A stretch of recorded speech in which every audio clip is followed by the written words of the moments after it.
فأنا ناصح لإخواني بالصدع بالحق تبيض وجوههم. السكوت في مسألة الحزبية يضرها، فاصدع بما تؤمر وأعرض عن المشركين.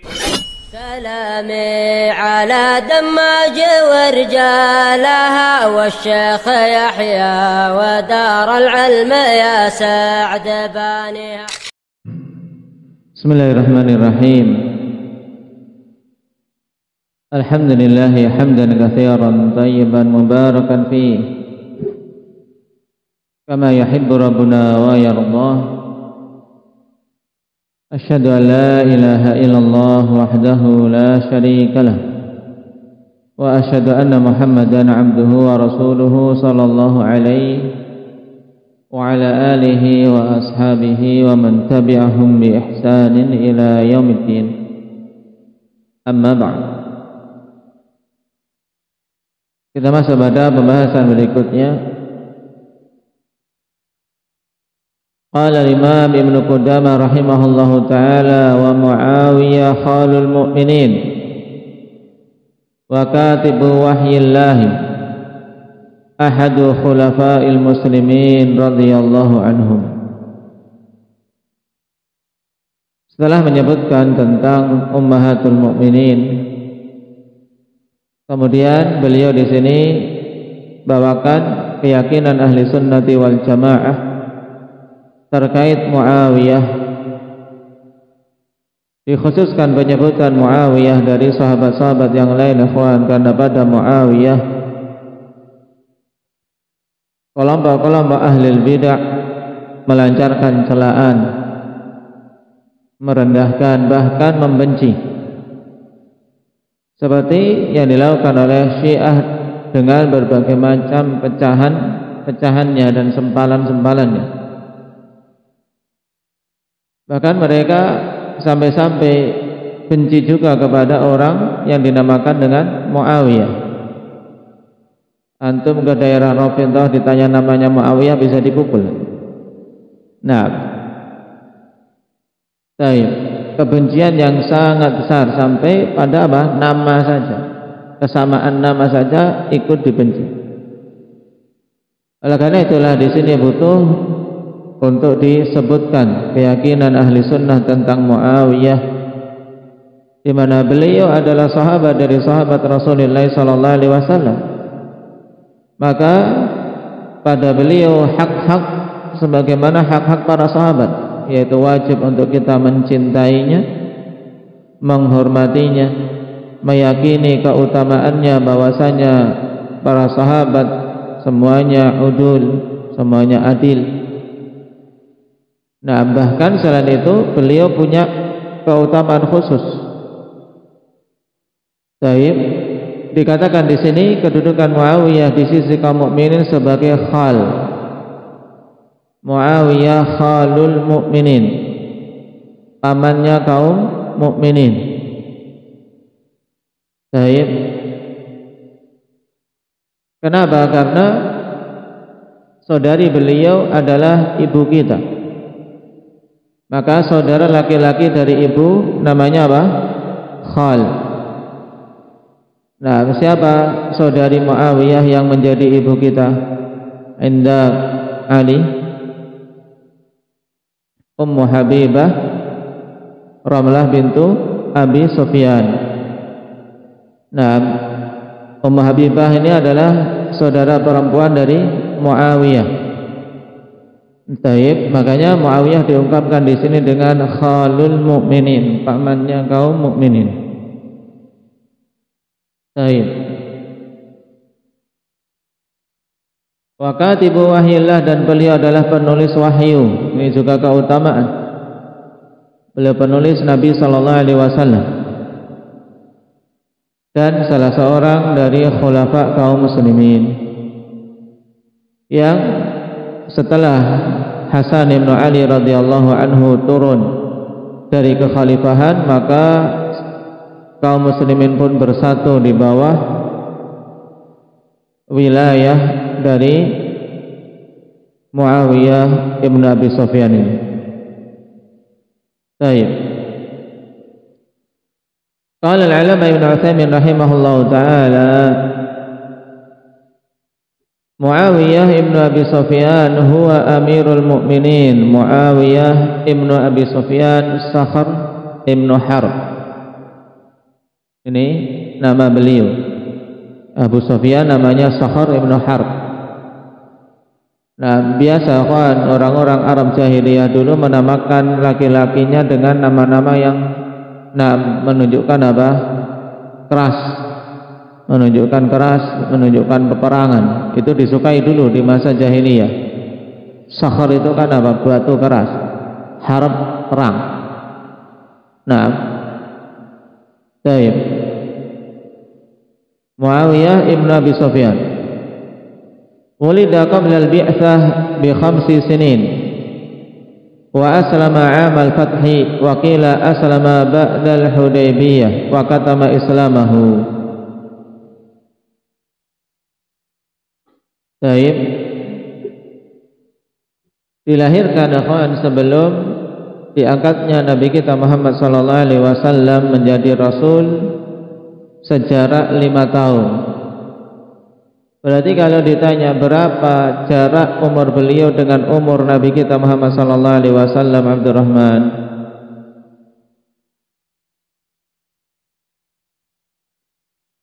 Kalau beliau lahir 5 tahun sebelum Nabi kita diangkat menjadi Rasul, berarti jarak beliau umurnya dengan Nabi sallallahu alaihi wasallam berapa tahun?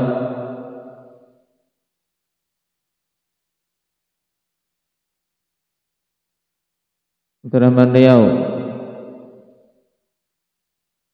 Nah,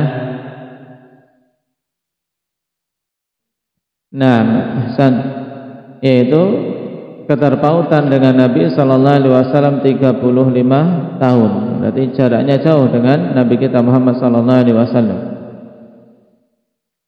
Baik. Kemudian tentang masuk Islamnya beliau. Terjadi khilaf tentang masuk Islamnya Muawiyah radhiyallahu anhu. Dikatakan bahwasanya beliau masuk Islam pada tahun Fathu Mekkah. Dan dikatakan ada pendapat yang lain beliau masuk Islam setelah perjanjian Hudaybiyah, berarti sebelum Fathu Mekkah. Tapi katama Islamah, beliau menyembunyikan keislamannya. Dan Syekhul Islam Ibnu Taimiyah rahimahullah ta'ala menguatkan pendapat yang pertama, bahkan secara tegas beliau menyatakan itu kesepakatan manusia. Inna Muawiyah aslama amal fathi bittifaqin nas. Baik, Muawiyah itu masuk Islamnya pada tahun Fathu Mekkah berdasarkan kesepakatan manusia, bukan sekedar ulama tapi manusia semuanya bersepakat. Baik.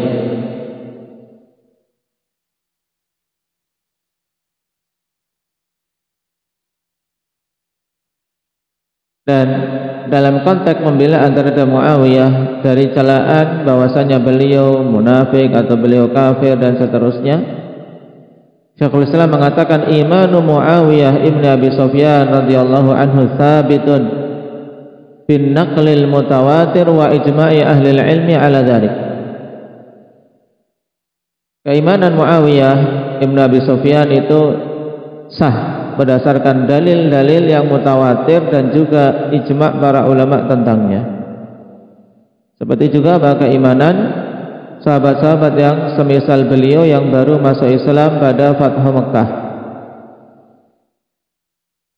Baik, seperti misalnya saudara beliau Yazid ibn Abi Sufyan masuk Islam di Fathu Mekkah. Kemudian Suhail ibn Amr, Safwan ibn Umayyah, Ikrimah ibn Abi Jahl, Al-Harith ibn Hisham, dan yang lainnya.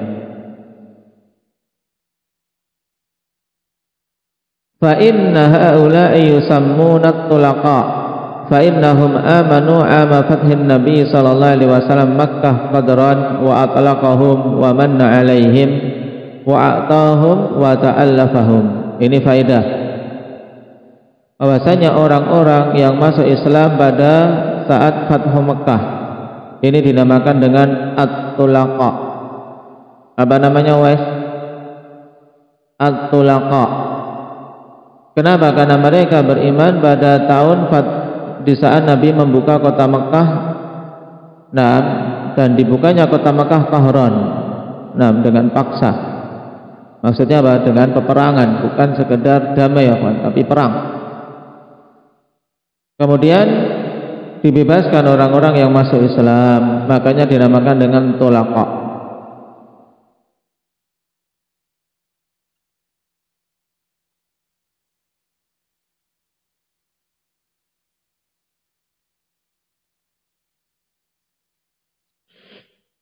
Baik. Kemudian baru beliau menyebutkan adanya riwayat yang datang bahwasanya sebelum itu Muawiyah sudah masuk Islam. Ini kemudian beliau ungkapkan fa in kana hadza sahihan fa hadza minal muhajirin. Seandainya ini sahih, maka berarti beliau termasuk dalam deretan muhajirin kalau kemudian berhijrah ke Madinah. Cuman konteks kalimat Syekhul Islam menunjukkan butuh untuk dicek ulang riwayat tersebut. Tapi yang jelas yakin Muawiyah masuk Islam pada Amul Fath.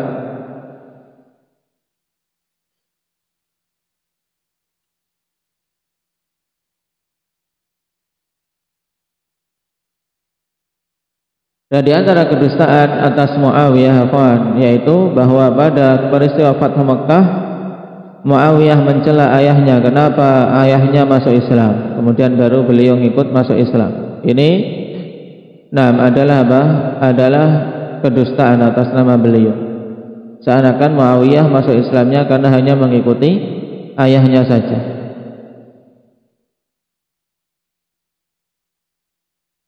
Dan setelah masuk Islam, Muawiyah dikenal dengan bagusnya dalam keislaman, bahkan sebagai penulis wahyu.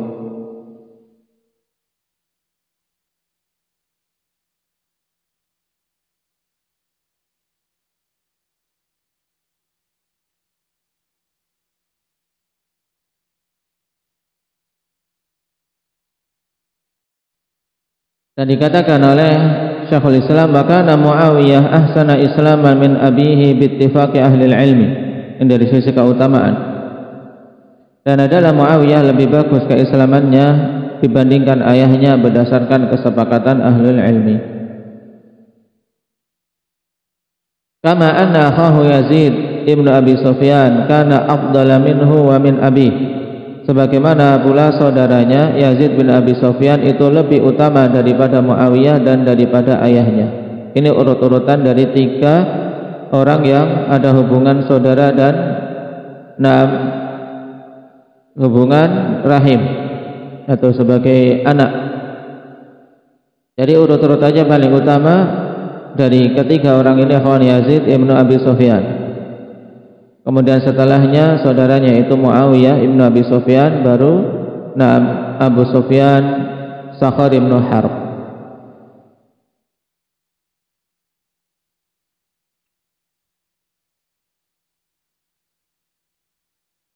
Baik.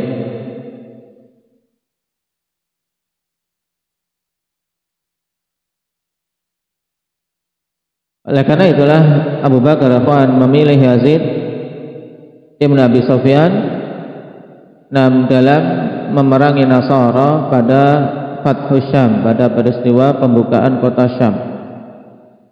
Yang ditunjuk adalah Yazid Ibn Abi Sufyan.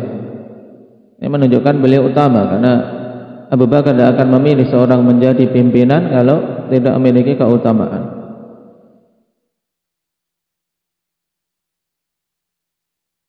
Baik. Qala wallahu Umar, kita kembali ke perkataan Syekh Ibnu Utsaimin, wallahu Umar asy-Syam wastamarra alaihi.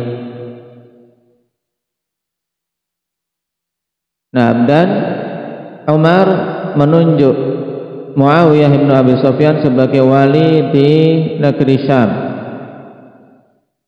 Wastamarra alaihi, dan terus-menerus beliau memimpin kota Syam. Jadi beliau amir saat itu, sebagai amir di negeri Syam. Dan ini juga menunjukkan kepemimpinan itu memang sesuatu yang yang Allah Subhanahu wa taala berikan kemampuannya pada orang-orang tertentu. Tidak semua orang bisa memimpin. Tidak semua orang bisa memimpin. Dan kalau kita perhatikan Abu Sufyan di masa jahiliyah, beliau seorang pimpinan, memimpin orang-orang kufar Quraisy. Kemudian kemampuan ini menurun pada putranya Muawiyah Ibnu Abi Sufyan. Karena kepemimpinan yang kata orang namanya leadership itu terkadang merupakan merupakan hibah dari Allah Subhanahu wa taala. Tidak semua orang cerdas, tidak semua orang pintar mampu memimpin. Baik. Makanya kita perhatikan Muawiyah walaupun keislamannya baru masuk Islam setelah Fathu Makkah, tapi diketahui memiliki sifat-sifat utama, memiliki kemampuan sehingga ditunjuk untuk menjadi amir pada masa pemerintahan Umar.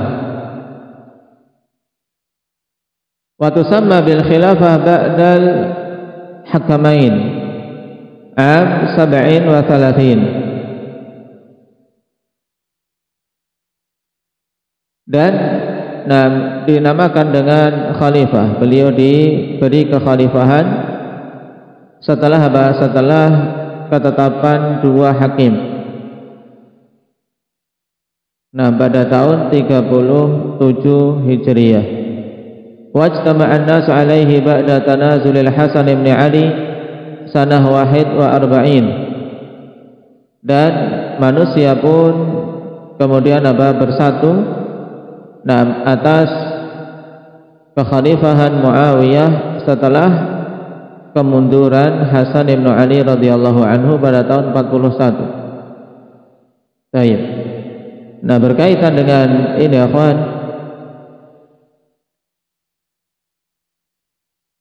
jadi sebelum itu ketika terjadi khilaf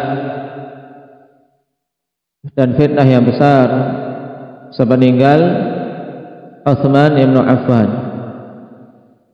Utsman wafat, Muawiyah sudah menjadi amir di negeri Syam. Amir di negeri Syam.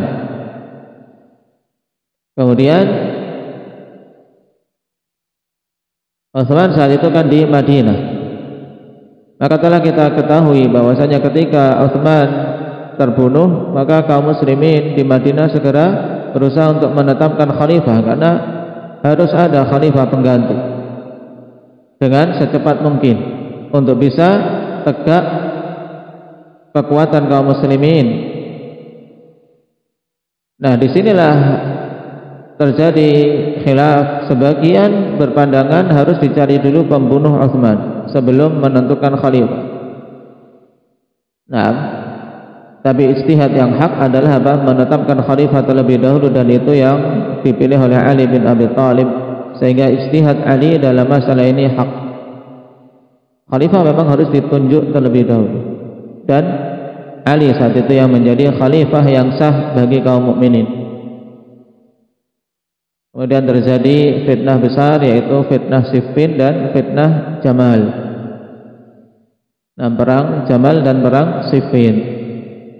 Perang Jamal antara kubu Ali bin Abi Thalib dengan yang menyelisih beliau, yang terjadi di sekitar unta Ummul Mukminin Aisyah radhiyallahu anha. Yang itu sebabnya juga keberadaan orang-orang munafikin yang bersembunyi di masing-masing kubu untuk menimbulkan persengketaan, menimbulkan fitnah. Karena tujuan Aisyah radhiyallahu anha keluar saat itu untuk mendamaikan, karena khawatir terjadi perang antara Ali bin Abi Thalib dengan Muawiyah. Beliau keluar untuk mendamaikan, tapi orang-orang munafikin membuat fitnah, masing-masing berada di kubu Ali dan di kubu Ummul Mukminin. Kemudian mereka saling menyerang. Dikiranya dalam kondisi fitnah seperti ini kan dikira apa? Pasukan Ali yang menyerang, nah pasukan Ummul Mukminin. Demikian pula sebaliknya, yang di kelompok atau di pasukan Ali mereka mengira, nah yang di kubu Ummul Mukminin mereka yang mengawali menyerang. Akhirnya terjadi fitnah besar. Dan ketetapan Allah Subhanahu wa taala pun terjadi. Ini perang Jamal. Baru kemudian peristiwa Siffin. Nah, setelah ketetapan Hakamain pada tahun 37, maka Muawiyah digelari dengan khalifah saat itu, walaupun kaum muslimin tidak bersatu semuanya. Karena di sana masih ada Al Hasan ibn Ali yang sah sebagai khalifah, sehingga juga akan terjadi fitnah besar hampir-hampir. Karena dua pasukan besar saat itu berarti ada di tengah-tengah kaum muslimin, pasukan Muawiyah dan pasukan Hasan ibn Ali. Dan pada tahun 41 Al Hasan ibn Ali dengan sebab hadis Nabi sallallahu alaihi wasallam yang disampaikan kepada beliau, inna ibni hadha sayyid innahu sayuslihu baina fi'ataini 'azimataini minal muslimin, beliau pun menyerahkan kekuasaannya kepada Muawiyah. Nah, dengan sebab itu beliau mendapatkan keutamaan yang disebutkan dalam hadis tadi, yang menjadi sebab persatuan dan perdamaian kaum muslimin, sehingga tahun 41 dinamakan dengan Amul Jamaah. Tahun apa ini? Amul Jamaah, tahun persatuan. Di situ kaum muslimin bersatu untuk untuk mengakui Muawiyah sebagai khalifah. Nah, di sini menunjukkan para sahabat bukan orang-orang yang dalam fitnah tersebut menginginkan kekuasaan, bukan kekuasaan yang mereka tuju. Demikian pula pada fitnah-fitnah sebelumnya, yang menjadi sebab adalah kehadiran orang-orang munafikin di tengah-tengah pasukan. Ini menjadikan munculnya fitnah. Maka jangan dikira kok para sahabat saling membunuh. Ini kalau kita cek dalam tarikh itu adalah terjadinya karena kesalahpahaman. Tidak ada salah seorang pun dari mereka yang ingin membunuh saudaranya sesama sahabat Nabi sallallahu alaihi wasallam. Nah, qala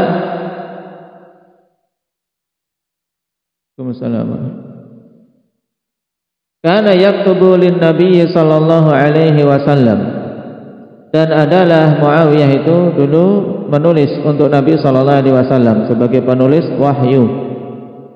Naam. Wa min jumlati kuttabil wahyi. Antum harokat ini jangan sampai nanti bacanya kitabil wahyi. Kuttab jamak dari katib. Wa min jumlati kuttabil wahyi, termasuk dalam deretan penulis-penulis wahyu Nabi sallallahu alaihi wasallam.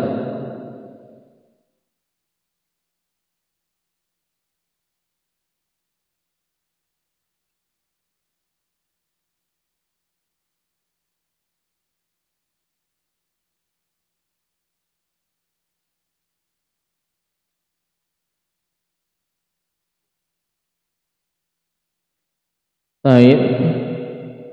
Tuwfiya fi Rajab sanah 60 minal hijrah an 78 sanah. Wafat pada bulan Rajab tahun 60 Hijriah dengan umur 78 tahun. Berarti kalau kita perhatikan berapa lama Muawiyah menjadi khalifah, berapa lama indahnya Ali?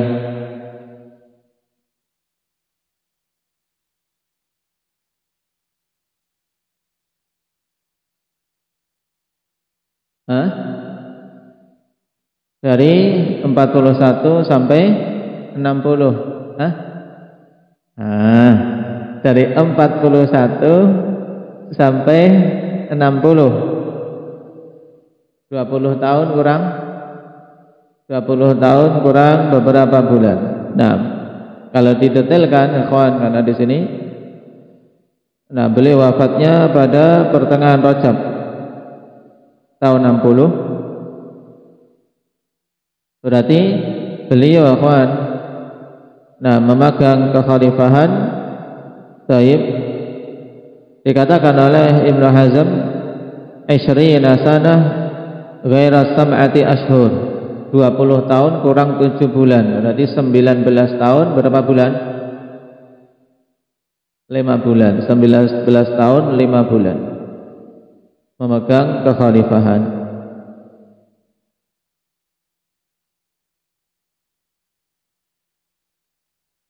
Taib. Dan di antara kekhususan Muawiyah serta keutamaannya, dikatakan oleh Ibnu Taimiyah rahimahullahu taala, ittafaqal ulama ala anna Muawiyah afdalu muluki hadhihi al-ummah. Fa innal arba'ata qablahu kanu khulafa nubuwah wa huwa awwalul muluk. Nah, jadi para ulama bersepakat bahwasanya Muawiyah adalah raja yang paling utama dari raja-raja umat ini. Kenapa? Karena 4 yang sebelumnya, Abu Bakar, Umar, Utsman, Ali, kemudian ditambah dengan siapa? Al-Hasan ibnu Ali yang raja, beliau khalifah. Mereka adalah khulafa'un nubuwah yang 5 ini. Baru kemudian setelah Muawiyah ini menjadi apa? Menjadi muluk, yaitu para raja. Kenapa? Karena dijadikan turun-temurun. Maka raja yang paling utama dari raja-raja umat ini siapa? Kalau ditanya Abdullah, Muawiyah ibn Abi Sufyan, karena beliau adalah sahabat Nabi sallallahu alaihi wasallam.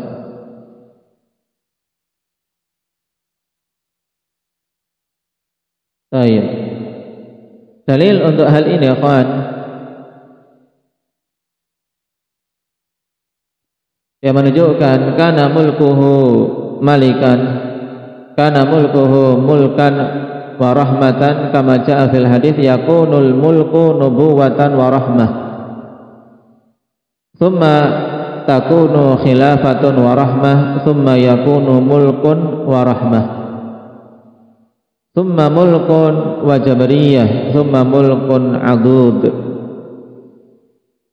Ya, thumma mulkun adud. Di sini dalam hadis akan ada ya al-mulk nubuwatan wa rahmah. Ini pada masa Nabi, kekuasaan kaum muslimin di situ nubuwah wa rahmah karena dipimpin oleh Nabi. Kemudian setelah itu muncul khilafah wa rahmah, kekhalifahan dan rahmah. Kemudian setelahnya mulkun wa rahmah. Nah, kekuasaan, kerajaan dan rahmah. Ini pada masa Muawiyah. Dan Muawiyah di antara sifat yang sangat dikenal dimiliki oleh beliau adalah sifat hilm, sifat al-hilmu, sifat kesabaran. Sabarnya luar biasa ini Muawiyah.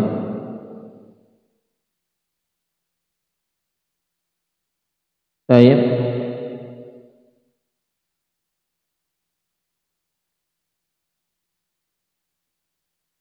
Qala al-'alama Ibnu Utsaimin rahimahullahu ta'ala,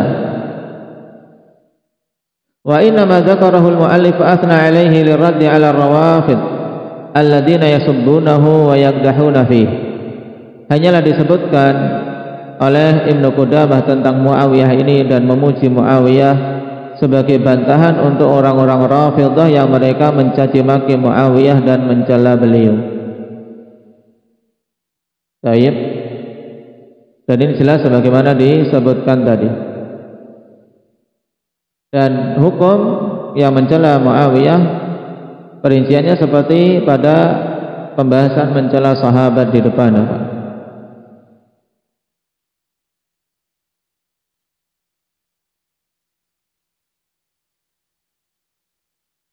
Qala wa sammahu khalal mu'minin, dan dinamai oleh Ibnu Qudamah dengan khalul mu'minin, pamannya kaum mukminin. Kenapa? Li'annahu akhu ummi Habibah ihda ummahatil mu'minin, karena beliau adalah saudara dari Ummu Habibah, salah seorang dari ummahatul mu'minin. Faqad dzakara Syekhul Islam Ibnu Taimiyah rahimahullahu taala fi Minhajus Sunnah niza'an bainal ulama hal yuqalu li ikhwati ummahatil mu'minin akhwalul mu'minina am la. Dan Syekhul Islam menyebutkan dalam Minhajus Sunnah khilaf di kalangan para ulama apakah dinamakan saudara-saudara laki-laki para ummahatul mukminin sebagai paman-pamannya kaum mukminin atau tidak. Jadi dalam pemberian gelar tersebut ada khilaf di kalangan para ulama. Baik.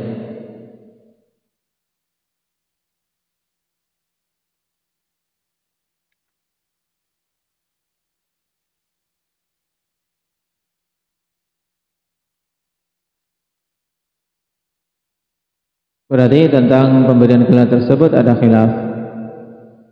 Dan yang dirasikan oleh Imam Ibnu Qudamah, ya, tidak mengapa untuk disebut Muawiyah sebagai khalul mukminin untuk menunjukkan kedekatannya dengan kaum mukminin. Karena konteksnya sedang membantah orang-orang Rafidhah. Baik. Barakallahu fiikum, ini diingat-ingat. Naktuhi bihadza walhamdulillahirabbil alamin.